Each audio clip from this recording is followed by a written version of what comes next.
നമസ്കാരം കൂട്ടുകാരെ, 2003 പുറത്തിറങ്ങിയ രസകരമായ ഒരു അമേരിക്കൻ ചലച്ചിത്രം വാട്ട് എ ഗേൾ വാണ്ട്. ചെറുപ്പം തൊട്ടേ അമ്മയ്ക്കൊപ്പം താമസിച്ചിരുന്ന ഒരു പെൺകുട്ടി അവളുടെ അച്ഛൻ ഏറെ സമ്പന്നനായ ഒരു ബ്രിട്ടീഷ് പ്രഭുവാണ് എന്നവൾക്കറിയാമായിരുന്നു. തന്റെ അച്ഛനെ ചെറുപ്പം തൊട്ടേ ഒരുപാട് മിസ് ചെയ്തിരുന്ന അവൾ ഒടുവിൽ അച്ഛനെ കാണുവാൻ വേണ്ടി അച്ഛന്റെ ഇടത്തേക്ക് ചെല്ലുകയാണ്. അങ്ങനൊരു മകളുണ്ട് എന്ന കാര്യം പോലും അവളുടെ അച്ഛൻ അറിയില്ലായിരുന്നു. പ്രൈം മിനിസ്റ്ററായി പോലും മത്സരിക്കാൻ തയ്യാറെടുക്കുന്ന അവളുടെ ആ അച്ഛൻ അവള് സ്വീകരിക്കുമോ? സാധാരണക്കാരിയായി ജീവിച്ച അവൾക്ക് രാജകീയ പശ്ചാത്തലം എത്തരത്തിലാണ് അനുഭവപ്പെടുന്നത് എന്നതൊക്കെയാണ് രസകരമായ ചലച്ചിത്രത്തിന്റെ കഥ. വിശദമായ കഥയിലേക്ക് പോകുന്നതിനു മുമ്പ് സിനിമാ കഥകൾ കേൾക്കാൻ ഇഷ്ടപ്പെടുന്ന പുതിയ കൂട്ടുകാരുണ്ടെങ്കിൽ നമ്മുടെ ചാനൽ ഒന്ന് സബ്സ്ക്രൈബ് ചെയ്യണേ. കൂട്ടുകാർക്ക് ഷെയർ ചെയ്തു കൊടുക്കുകയും കമന്റ് ചെയ്യുകയും ലൈക്ക് ചെയ്യുകയും ചെയ്യൂ. നമുക്ക് നേരെ വിശദമായ കഥയിലേക്ക് പോകാം. കഥയെ ആരംഭിക്കുന്നത് ലിബ്ബി എന്നൊരു അമ്മയെയും അവരുടെ മകൾ ഡാഫ്നിയെയും പരിചയപ്പെടുത്തിക്കൊണ്ടാണ്. അന്ന്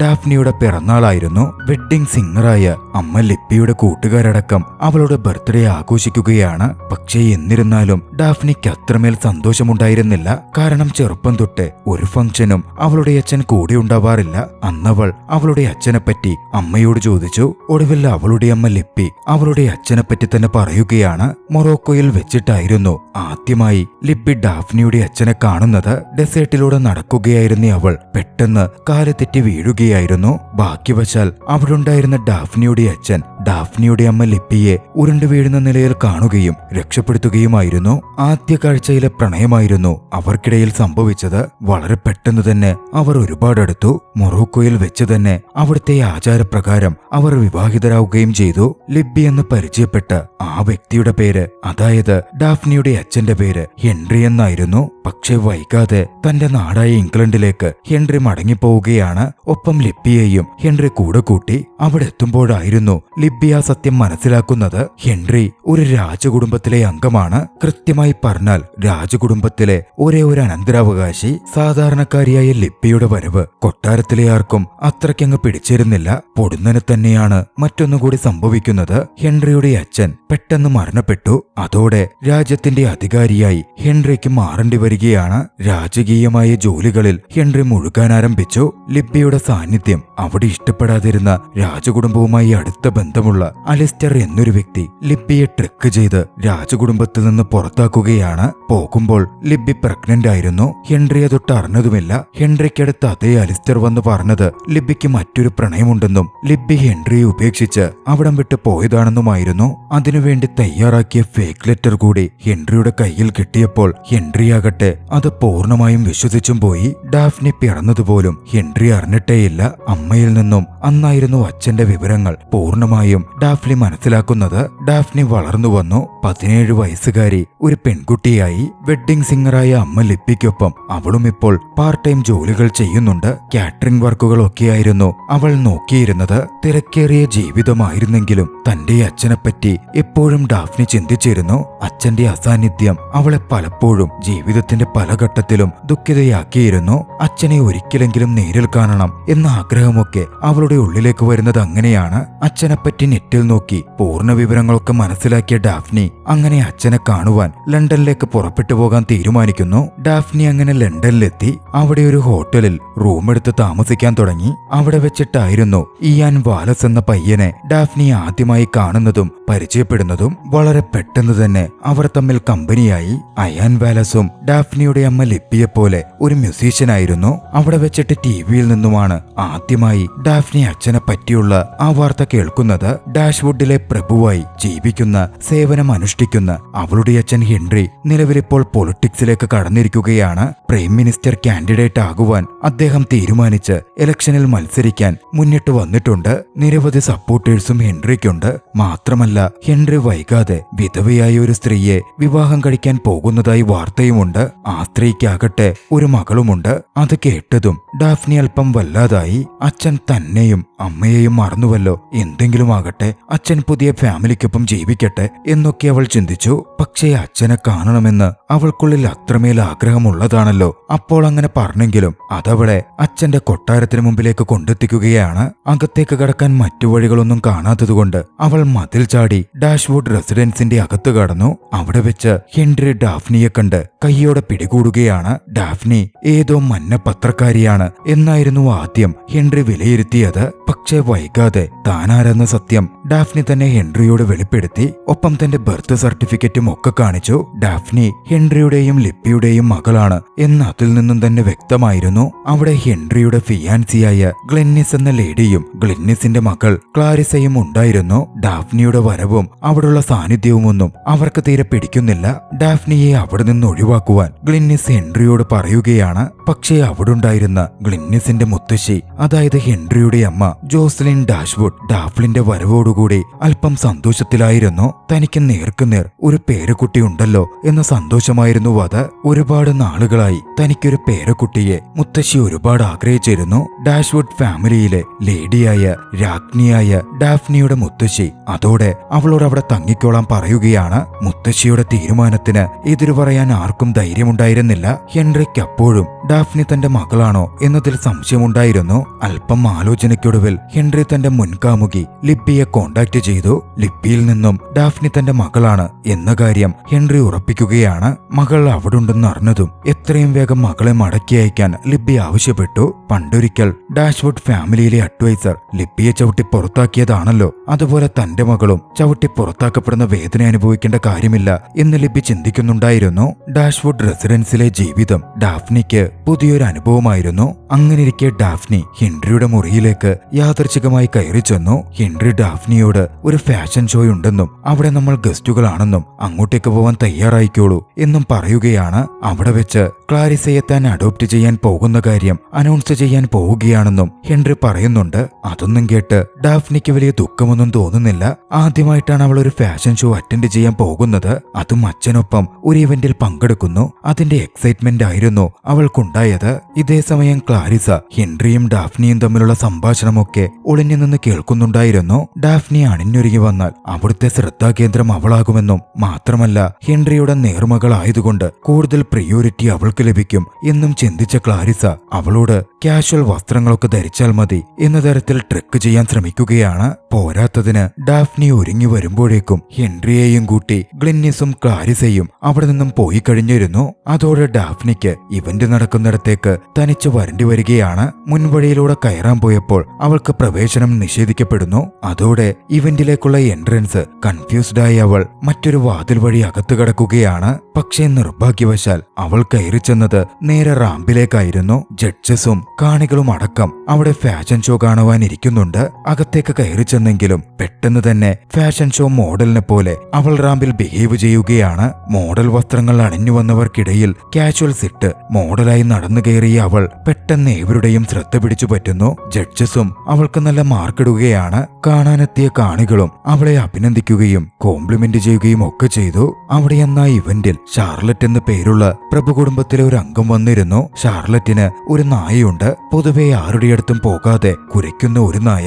ഡാഫ്നി വളരെ കാഷ്വലായി അവരുമായി ഇടപെടുകയും അവരുടെ നായയെ വാങ്ങി അതുമായി പെട്ടെന്ന് ഇണക്കത്തിലാവുകയും ഒക്കെ ചെയ്യുകയാണ്. പ്രിൻസസ് ഷാർലറ്റിന് ഡാഫ്നിയെ വളരെ പെട്ടെന്ന് തന്നെ അതുകൊണ്ട് ഇഷ്ടമായി. അതോടെ രാജ്യത്തെ സമ്മർ ഇവന്റുകളിലേക്ക് പ്രിൻസസ് ഷാർലറ്റ് അവളെ ക്ഷണിക്കുകയാണ്. ഡാഫ്നി അങ്ങനെ എല്ലാവരുടെയും പ്രിയങ്കരിയാകുന്നത് ഇഷ്ടമല്ലാത്ത 3 പേർ അവിടെ ഉണ്ടായിരുന്നു. ഗ്ലെന്നിസും മകൾ ക്ലാരിസയും ഗ്ലെന്നിസിന്റെ അച്ഛനും പണ്ട് ട്രിക്ക് ചെയ്ത് ലിബ്ബി അടക്കം പുറത്താക്കിയതുമായ ഡാഷ്വുഡിന്റെ അഡ്വൈസർ ആയിട്ടുള്ള അലിസ്റ്ററുമായിരുന്നു അത്. പ്രൈം മിനിസ്റ്റർ കാൻഡിഡേറ്റ് ആയിട്ടുള്ള അധികാരം കിട്ടാൻ എല്ലാ സാധ്യതയുമുള്ള ഹെൻറിയെ തന്റെ മകളെ കൊണ്ട് വിവാഹം കഴിപ്പിച്ച് പാർലമെന്റിലെ നല്ലൊരു സ്ഥാനം നേടിയെടുക്കാനായിരുന്നു അലിസ്റ്റർ അപ്പോൾ ലക്ഷ്യം വെച്ചിരുന്നത്.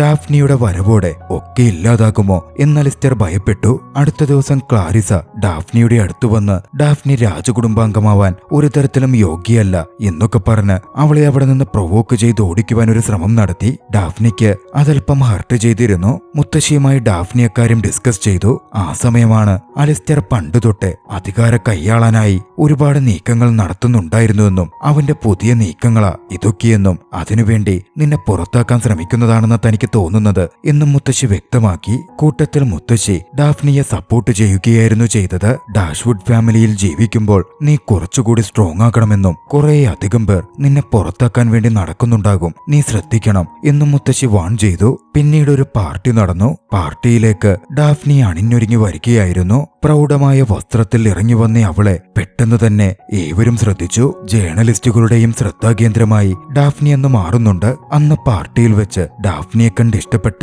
ആർമിസ്റ്റഡ് എന്ന് പേരുള്ള പ്രഭു കുടുംബത്തിലെ ഒരു പയ്യൻ അവളെ ഡാൻസ് ചെയ്യാൻ ക്ഷണിക്കുകയാണ്. ഡാഫ്നി ആർമിസ്റ്റഡിനൊപ്പം ഡാൻസ് കളിക്കാൻ തുടങ്ങി. പക്ഷെ പെട്ടെന്ന് അവിടുത്തെ മ്യൂസിക് അവൾ ശ്രദ്ധിക്കുകയാണ്. ശബ്ദം കേട്ടവൾ ചെന്ന് നോക്കുമ്പോൾ അവിടെ പാട്ടുപാടിക്കൊണ്ടിരുന്നത് അവൾ ആദ്യമായി പരിചയപ്പെട്ട അയാനായിരുന്നു. അയാനെ കണ്ടതും ഡാഫ്നിക്ക് സന്തോഷം തോന്നി. പാർട്ടിയിൽ വെച്ച് പാർട്ടി ഹോസ്റ്റ് ചെയ്തിരുന്ന പ്രഭു കുടുംബത്തിലെ ഇരട്ടകളായ 2 പെൺകുട്ടികളെ എന്ത് ബോറ് പരിപാടിയാ നടക്കുന്നത് എന്ന് പറഞ്ഞ് ക്ലാരിസ കളിയാക്കി. അവിടെ ഉണ്ടായിരുന്ന ഡാഫ്നിക്ക് അതത്ര ഇഷ്ടപ്പെട്ടിരുന്നില്ല. അതോടെ ഡാഫ്നി അയാൻ അടുത്തു ചെന്ന് എനർജറ്റിക് ആയുള്ള സോങ് പാടാൻ പറയുകയാണ്. ഒപ്പം ഡാഫ്നി ഡാൻസ് കളിക്കാനും മറ്റും തുടങ്ങി. ബോറിംഗ് ആയ ഇവന്റിനെ ലൈവ്ലിയാക്കി ചുമ്മാ അടിപൊളിയാക്കി മാറ്റുവാൻ ഡാഫ്നിക്കെന്ന് സാധിക്കുന്നുണ്ട്. അടുത്ത ദിവസം ഹെൻറി പാർലമെന്റിലേക്ക് പോവാൻ ഇറങ്ങുകയായിരുന്നു. അപ്പോഴാണ് വീടിന് പുറത്ത് ഒരു മോട്ടോർ ബൈക്ക് ഇരിക്കുന്ന കണ്ടത്. അത് ആരുടേതെന്ന അന്വേഷണം എത്തിച്ചേർന്നത് അങ്ങോട്ടേക്ക് എത്തിയിരുന്ന അയാനിലായിരുന്നു. ഹെൻറി അയാനെ മീറ്റ് ചെയ്തു. താൻ ഡാഫ്നിയെ ഒരു വോക്കിന് കൊണ്ടുപോകാൻ വന്നതാണ് എന്ന് അയാൻ പറഞ്ഞതും അത് ഹെൻറിക്ക് അത്ര ഇഷ്ടപ്പെടുന്നില്ല. എന്തിനേറെ പറയുന്നു, ഡാഫ്നി അയാനുമായി കറങ്ങി നടക്കുന്നു, പ്രണയത്തിലാവുമോ എന്ന് സംശയമുണ്ട് എന്ന ഭീതി ഹെൻറി ലിപ്പിയെ വിളിച്ച് കോണ്ടാക്ട് ചെയ്ത് പറയുന്നു പോലുമുണ്ട്. തന്റെ മകളോട് ഹെൻറിക്ക് സ്നേഹം തോന്നി തുടങ്ങിയിരിക്കുന്നു എന്നതിന്റെ വ്യക്തമായ സൂചനകളായിരുന്നു അത്. വൈകാതെയായിരുന്നു ഒരു റോയിങ് കോമ്പറ്റീഷൻ വന്നത്. പ്രഭു കുടുംബങ്ങൾക്കിടയിൽ നടക്കുന്ന ഒരു പരിപാടിയാണത്. അങ്ങോട്ടേക്ക് ഡാഫ്നി ക്ഷണിക്കപ്പെട്ടിരുന്നു. അവിടെ എത്തിയപ്പോൾ പുറത്തുവെച്ച് ഡാഫ്നി അയാനെ കണ്ടു. അയാൻ അവിടെ ഒരു പാർക്കിംഗ് അറ്റൻഡന്റായി ഒരു വാലറ്റിന്റെ ജോലി നോക്കുകയായിരുന്നു. ആർമിസ്റ്റഡും അങ്ങോട്ടേക്ക് വന്നിരുന്നു. പണ്ടുതൊട്ടേ ഡാഫ്നിയുടെ മേൽ കണ്ണുള്ള ആർമിസ്റ്റഡ് ബോൾഡായി അവളോട് കുറച്ച് സ്വാതന്ത്ര്യം കാണിക്കാൻ ശ്രമിച്ചത് ഡാഫ്നിക്ക് അത്ര ഇഷ്ടപ്പെട്ടില്ല. ഡാഫ്നി ആർമിസ്റ്റഡിനെ ഒന്നും നോക്കാതെ തള്ളി മത്സരം നടക്കുന്ന റിവറിലേക്കിട്ടു. ഒച്ചയും ബഹളവും അവിടുള്ള ജേർണലിസ്റ്റുകളുടെ ശ്രദ്ധയും പ്രഭു കുടുംബാംഗങ്ങളുടെ ശ്രദ്ധയും പിടിച്ചുപറ്റിയിരുന്നു. ഡാഫ്നി അവിടെ നിന്നാൽ കാര്യങ്ങൾ കൂടുതൽ വഷളാവുമെന്ന് ചിന്തിച്ച ഹെൻറി ഡാഫ്നിയുടൻ അവിടെ നിന്ന് ജേർണലിസ്റ്റുകൾ വളയുന്നതിൽ നിന്നും രക്ഷപ്പെടുത്തി കൊണ്ടുപോവുകയാണ്. കാറെടുക്കാൻ പറ്റാത്തതുകൊണ്ട് അയാന്റെ മോട്ടോർ സൈക്കിൾ വാങ്ങിയായിരുന്നു ഡാഫ്നിയെ ഹെൻറി കൊണ്ടുപോയത്. അന്നങ്ങനെ ബൈക്കിൽ മകളെ രക്ഷപ്പെടുത്തി കൊണ്ടുപോകുമ്പോൾ ലിബിക്കൊപ്പമുള്ള തന്റെ ചെറുപ്പകാലം ഹെൻറിയുടെ മനസ്സിലേക്ക് ഓടിയെത്തുന്നുണ്ട്. വീടിന്റെ ഫ്രണ്ടിലും കുറെ പത്രക്കാർ ഉണ്ടായിരുന്നു. അതുകൊണ്ട് ഡാഫ്നിയുടെ നിർദ്ദേശപ്രകാരം വീടിന്റെ പിന്നിലൂടെ മതില് ചാടി അവർ അകത്ത് കടക്കുകയാണ്. അതൊക്കെ വളരെ രസകരമായി ഹെൻറിക്കെന്ന് അനുഭവപ്പെട്ടു. താൻ ഒരുപാട് ചെറുപ്പമായ പോലെ അയാൾക്ക് തോന്നി. പക്ഷേ മറുവശത്ത് മറ്റു ചിലതുകൂടി സംഭവിക്കുന്നുണ്ടായിരുന്നു. പ്രൈം മിനിസ്റ്റർ കാൻഡിഡേറ്റ് ആവാൻ നിന്നിരുന്ന ഹെൻറിക്ക് ഡാഫ്നിയുടെ പ്രവൃത്തികളും മറ്റു ചില കാര്യങ്ങളും കാരണം പ്രഭു കുടുംബങ്ങൾക്കിടയിൽ മതിപ്പ് കുറഞ്ഞിരുന്നു. അതോടെ 15 പോൾസും അദ്ദേഹത്തിന് കുറവ് വന്നു. ഡാഫ്നിയുമായി ബന്ധപ്പെട്ടൊക്കെ നടക്കുന്ന കോൺട്രവേഴ്സികളിലൂടെ അവർ നടപ്പാക്കാൻ നിന്നിരുന്ന ഇലക്ഷൻ അജണ്ടയും മറ്റും പരാജയപ്പെടുക കൂടിയായിരുന്നു. മറ്റു വഴികളില്ലാതെ ഡാഫ്നിക്കടുത്തെത്തിയ ഹെൻറി ഡാഫ്നിയുടെ ആറ്റിറ്റ്യൂഡും മറ്റു കാര്യങ്ങളും പ്രഭു കുടുംബത്തിന് ചേർന്ന രീതിയിലേക്ക് മാറ്റുവാൻ ആവശ്യപ്പെടുന്നു. അതോടെ തന്റെ അച്ഛൻ സന്തോഷവാനായി കാണണം എന്ന് ആഗ്രഹിച്ചിരുന്ന അവൾ ഹെൻറിക്ക് വേണ്ടി സ്വയം മാറാൻ തയ്യാറെടുക്കുകയാണ്. വസ്ത്രരീതികളും പ്രഭു കുടുംബത്തിന്റെ ആതിഥ്യ മര്യാദകളും ബിഹേവിയർ രീതികളുമൊക്കെ അവൾ പഠിക്കുന്നു. മാത്രമല്ല അയാനുമായും അവൾ കുറച്ച് അകലം പാലിക്കാൻ തുടങ്ങി. അയാൻ അവളെ ഒരു കൺസേർട്ടിന് ക്ഷണിക്കാൻ വന്നപ്പോൾ അതിനു പകരം അച്ഛന് ഹെൽപ്പാകട്ടെ എന്ന് കരുതി ക്യൂനിന്റെ ഇംഗ്ലണ്ട് ഗാർഡൻ പാർട്ടിക്ക് പോവാനായിരുന്നു അവൾ തീരുമാനിച്ചത്. അന്ന് അവിടെ വെച്ച് ഡാഫ്നി ബ്രിട്ടീഷ് നോബിൾസിന് മുമ്പിൽ ഇൻട്രൊഡ്യൂസ് ചെയ്യപ്പെട്ടേക്കാം. അതുകൊണ്ട് തന്നെ മുത്തശ്ശി അവളെ വിളിക്കുകയാണ്. താൻ ആദ്യമായി ഇൻട്രൊഡ്യൂസ് ചെയ്യപ്പെട്ടതിനെ പറ്റി പറഞ്ഞ മുത്തശ്ശി അന്ന് താൻ അങ്ങനെ ബ്രിട്ടീഷ് നോബിൾസുമായി പരിചയപ്പെടുമ്പോൾ താൻ വെച്ചിരുന്ന കിരീടമാണെന്ന് പറഞ്ഞ് ഒരു ടിയാര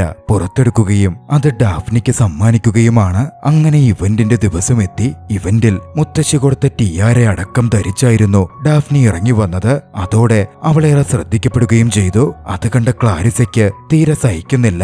മുത്തശ്ശിയുടെ ആ കിരീടം പണ്ടേ അവൾ നോട്ടമിട്ടതായിരുന്നു. ഡാഫ്നി മൊത്തത്തിൽ ഒരു റോയൽ വ്യക്തിയെപ്പോലെ പെരുമാറാനും ഇടപഴകാനും ഒക്കെ ആരംഭിച്ചിരുന്നു. ഡാഫ്നിയുടെ ആ മാറ്റങ്ങളും മറ്റും അവിടെ ഉണ്ടായിരുന്ന അയാന് തീരെ ഇഷ്ടപ്പെടുന്നില്ല. അവനും തണുപ്പ മട്ടിലായിരുന്നു ഡാഫ്നിയോട് സംസാരിച്ചതും മറ്റും. ആ സമയത്താണ് മറ്റൊന്നുകൂടി സംഭവിക്കുന്നത്. ഡാഫ്നിയെ അത്രമേൽ ഇഷ്ടമായിരുന്ന മുത്തശ്ശി ആ ഇവന്റിലേക്ക് ഡാഫ്നിയുടെ അമ്മ ലിപ്പിയെയും ക്ഷണിച്ചു വരുത്തിയിരുന്നു. അമ്മയെ കണ്ടതും ഡാഫ്നി അത്രയ്ക്ക് സന്തോഷിക്കുന്നുണ്ട്. ഹെൻറിയെയും അത് സന്തോഷപ്പെടുത്തി എന്ന് തന്നെ പറയേണ്ടി വരും. ഹെൻറി ലിപ്പിയും ഒന്നിച്ച് അവിടെ വെച്ച് ഡാൻസ് ചെയ്തു. ഈ കാഴ്ചകളൊന്നും ഒന്നും ഹെൻറിയെ വിവാഹം കഴിക്കാൻ ആഗ്രഹിച്ചു നിൽക്കുന്ന ഗ്ലിന്നിക്കും ഗ്ലിന്നിയുടെ അച്ഛൻ അധികാരമോഹിയായ അലിസ്റ്ററിനും തീരെ പിടിക്കുന്നില്ല. ഡാഫ്നിയെ എങ്ങനെ ചവിട്ടി പുറത്താക്കും എന്നതിനെപ്പറ്റി ഗ്ലിന്നിയും അലിസ്റ്ററും അന്ന് സംസാരിക്കുന്നു. പണ്ട് ലിബ്ബിയെ താൻ ട്രെക്ക് ചെയ്ത് പുറത്താക്കിയ കാര്യമൊക്കെ അലിസ്റ്റർ അപ്പോൾ ഗ്ലിന്നിയോട് പറയുകയാണ്. യാദൃച്ഛികമായി അത് അങ്ങോട്ടേക്കെത്തിയ ഡാഫ്നി കേട്ടിരുന്നു. അവരുടെ ആറ്റിറ്റ്യൂഡും അവരുടെ ദുഷ്ടമനസ്സും അംഗീകരിക്കാൻ ഡാഫ്നിക്ക് സാധിക്കുന്നില്ല. ഡാഫ്നി എന്ന് കാര്യങ്ങൾ ഹെൻറിയോട് പറഞ്ഞാലോ ആ രാത്രി റോയിനായാലോ എന്നു ഭയന്ന് ഡാഫ്നിയെ ഗ്ലിന്നി വിദഗ്ധമായി ഒരു മുറിയിൽ അടച്ചിടുകയാണ്. ഇതേ സമയം ഡാൻസ് ഫ്ലോറിൽ പരമ്പരാഗതമായ ട്രഡീഷനു വേണ്ടി അച്ഛൻ മകൾ ഡാൻസിനായി അനൗൺസ്മെന്റ് നടത്തുവാൻ ഗ്ലിന്നി ചെന്ന് അയാനോടും പറയുന്നു. ഹെൻറി ഡാഫ്നിയെ നോക്കുന്നുണ്ടെങ്കിലും അവിടെ ഡാഫ്നിയെ കാണുന്നുണ്ടായിരുന്നില്ല. ഇതേ സമയം ക്ലാരിസയും ഗ്ലിന്നിയുമാകട്ടെ ക്ലാരിസയ്ക്കൊപ്പം ഡാൻസ് ചെയ്യാൻ ഹെൻറിയെ നിർബന്ധിക്കുകയും ചെയ്യുകയാണ്. മുമ്പിൽ മറ്റു വഴികളില്ലാതെ ഫാദർ ഡോട്ടർ ഡാൻസിന് ഹെൻറി ക്ലാരിസയെ കൂടെ കൂട്ടുന്നു. അപ്പോഴേക്കും മകളെ കാണാതെ അന്വേഷിച്ച ലിപ്പി ഡാഫ്നിയെ പൂട്ടിയിട്ടിരുന്നത് കണ്ടെത്തിയിരുന്നു. ലിപ്പി ഡാഫ്നിയെ മോചിപ്പിക്കുകയാണ്. ഡാഫ്നി ഹാളിലേക്ക് ഓടിയെത്തുമ്പോഴേക്കും കാണുന്നത് തന്റെ അച്ഛൻ ഹെൻറി ക്ലാരിസയ്ക്കൊപ്പം ഡാൻസ് ചെയ്യുന്നതായിരുന്നു. അധികാരമോ ഒന്നും അവൾ ആഗ്രഹിച്ചിരുന്നില്ല. അച്ഛനൊപ്പമുള്ള സമയം ചിലവിടൽ, എല്ലാത്തിലും ഉപരിയായി അച്ഛനൊപ്പമുള്ള ആ ഡാൻസ്, അതായിരുന്നു അവൾ ആഗ്രഹിച്ചിരുന്നത്. തന്റെ കൺമുമ്പിൽ അച്ഛൻ ക്ലാരിസയ്ക്കൊപ്പം ഡാൻസ് ചെയ്യുന്ന കണ്ടതും അവൾ തകർന്നുപോയി. ഏറെ നിരാശയായി അവൾ തന്റെ ടിയാരയൂരി ക്ലാരിസയുടെ കയ്യിൽ കൊടുത്ത് ദേഷ്യത്തിൽ അവിടെ നിന്ന് പോവുകയാണ്. ഹെൻറി അവളുടെ പിന്നാലെ ചെന്ന് എന്താണ് നടന്നത് എന്നൊക്കെ പറഞ്ഞ് തന്റെ ഭാഗം ന്യായീകരിക്കാൻ ശ്രമിച്ചെങ്കിലും ഡാഫ്നി അതൊന്നും ചെവികൊള്ളാനുള്ള മാനസികാവസ്ഥയിലായിരുന്നില്ല. ഏറെ നിരാശയിൽ ഡാഷ്വുഡ് ഫാമിലി വിട്ടു പോകുവാൻ ഡാഫ്നി തീരുമാനിക്കുന്നു. ലിപ്പിയും ഡാഫ്നിയും കൂടി അങ്ങനെ തങ്ങളുടെ നാട്ടിലേക്ക് തിരികെ പോവുകയാണ്. അവരങ്ങനെ തിരികെ പോകുന്നതോടെ ഹെൻറിയും വല്ലാതാകുന്നു. ഡാഫ്നി ഉണ്ടായിരുന്ന ആ കാലയളവ് ഹെൻറി അത്രമേൽ ഉത്സാഹവാനായി മാറിയിരുന്നു. മകൾ പോയത് ഹെൻറിക്ക് സഹിക്കാൻ പറ്റുന്നില്ല. ഹെൻറിയുടെ അമ്മ അഥവാ ഡാഫ്നിയുടെ മുത്തശ്ശിയും അത് ശ്രദ്ധിക്കുന്നുണ്ട്. മുത്തശ്ശി തന്റെ മകന്റെ അടുത്ത് ചെന്നു. ഹെൻറിക്കടുത്ത് നിന്റെ ഉള്ളിലെ ഫീലിംഗ്സിനെ നീ വെറുതെ അടച്ചു പൂട്ടിക്കെട്ടി മറ്റുള്ളവർക്ക് വേണ്ടി മാറ്റിവെക്കരുത്. അത് ത്യജിക്കുകയും ചെയ്യരുത്. ശരിയെന്തെന്ന് തോന്നുന്നു അത് നീ പ്രവർത്തിക്ക് എന്ന് പറഞ്ഞു. ഹെൻറിക്കും അത് വലിയ പ്രചോദനമായിരുന്നു. തന്റെ തീരുമാനവുമായി മുന്നോട്ട് നടക്കാൻ ഹെൻറി അതോടെ പൂർണ്ണ ധൈര്യം കൈവരിച്ചു. അടുത്ത ദിവസം പാർലമെന്റിന് മുമ്പിലെത്തിയ ഹെൻറി പ്രൈം മിനിസ്റ്റർ കാൻഡിഡേറ്റ് ആവാനുള്ള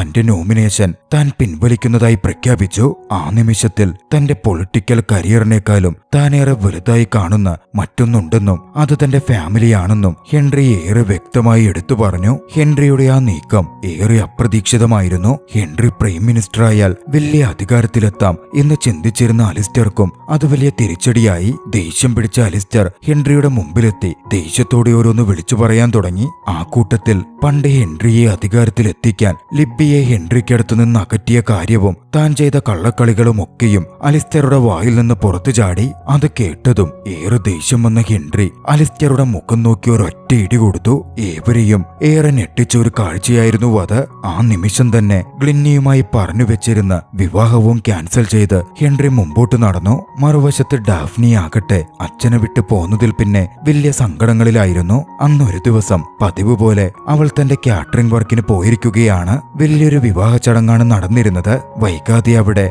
ഫാദർ ഡോട്ടർ ഡാൻസിന് വേണ്ടി അനൗൺസ്മെന്റ് മുഴങ്ങി. പല ഗസ്റ്റുകളും ഫാദർ ഡോട്ടർ ഡാൻസിന് അണിനിരന്നിരുന്നു. അസൂയയോടെ ഡാഫ്നി അതൊക്കെ നോക്കിക്കണ്ട് നിൽക്കുകയാണ്. ഇതേ സമയം അവിടെ പാട്ടുപാടിക്കൊണ്ടിരുന്ന ലിപ്പി ആ കാഴ്ച കണ്ടൊന്ന് അതിശയിക്കുകയാണ്. തന്റെ മുൻകാമുകൻ ഭർത്താവ് ഹെൻറി അതാ അങ്ങോട്ടേക്ക് കടന്നു വരുന്നു. ഹെൻറി നേരെ ഡാഫ്നിയുടെ അടുത്തെത്തി. അച്ഛനെ കണ്ടതും അവളൊന്ന് അതിശയിച്ചിരുന്നു. ഡാഫ്നിയോട് ക്ഷമ ചോദിച്ച ഹെൻറി തന്റെ കൂടെ ഡാൻസ് കളിക്കാൻ ഡാഫ്നിയെ ആ നിമിഷം ക്ഷണിക്കുകയാണ്. ലിപ്പിയും ഇതൊക്കെ കണ്ട് കണ്ണുകൾ നിറഞ്ഞു നോക്കി. മാത്രമല്ല മറ്റൊരു സർപ്രൈസ് കൂടി ഡാഫ്നിക്കായി ഹെൻറി കൊണ്ടുവന്നിരുന്നു. അത് അയാനായിരുന്നു. ഡാഫ്നിക്കത് അത്രമേൽ സന്തോഷം നൽകി. പിന്നീട് ഡാഫ്നിയും അയാനും കൂടി ഡാൻസ് ചെയ്തു. ഹെൻറി ലിബ്ബിയും ഒന്നിച്ച് ഡാൻസ് ചെയ്യാൻ ആരംഭിച്ചു. ഹെൻറി അങ്ങനെ തന്റെ ഭാര്യയ്ക്കും മകൾക്കുമൊപ്പം ഒന്നുചേരുകയായിരുന്നു. കഥയുടെ അവസാനം ക്ലാരിസ വിവാഹം കഴിച്ചത് പെണ്ണുപിടിയനും പ്രശ്നക്കാരനുമായ പ്രഭുകുടുംബത്തിലെ തന്നെ ആർമിസ്റ്റഡിനെയായിരുന്നു. ഗ്ലിന്നിസ് ആകട്ടെ ഏറെ ശല്യക്കാരനുമായ ഒരു പ്രഭുവുമായി വിവാഹം കഴിക്കപ്പെട്ടു. അയാളുടെ മക്കളായിരുന്നു ഇരട്ട കുട്ടികളായ രാജകുമാരിമാർ. അലിസ്റ്റർ ആകട്ടെ പാർലമെന്റിലെത്താൻ ആഗ്രഹിച്ച് ഒന്നും നടക്കാതെ വന്നതോടെ ഒരു ടൂറിസ്റ്റ് ബസ്സിൽ